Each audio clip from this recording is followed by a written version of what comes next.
LR, the liberal redneck here, coming to you from a country that finds itself in a situation that has many of the same characteristics that led to our first Civil War.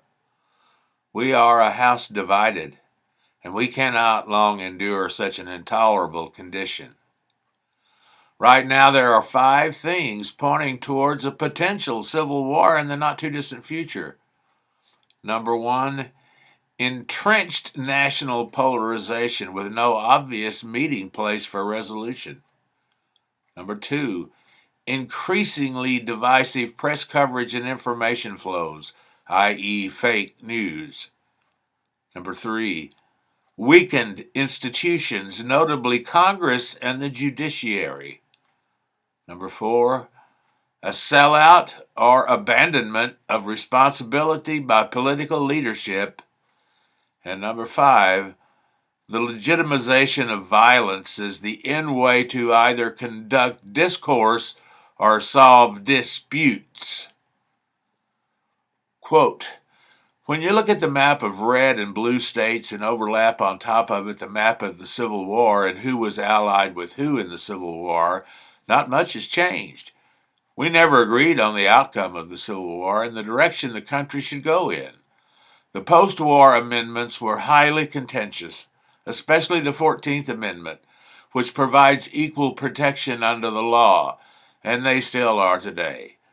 What does it mean to deliver voting rights to people of color? We still don't know. Writes Judith Geisberg, the editor of the Journal of the Civil War Era.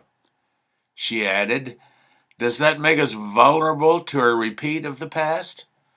I don't see a repeat of those specific circumstances, but that doesn't mean we are not entering something similar in the way of a culture war.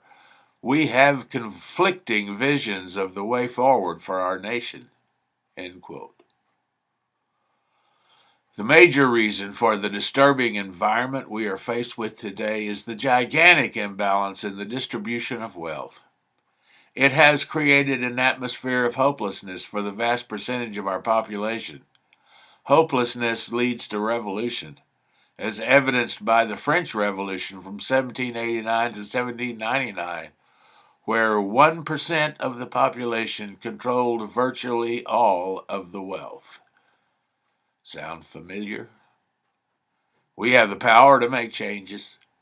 Vote for Democratic candidates who care more about people than corporations so we can turn this thing around.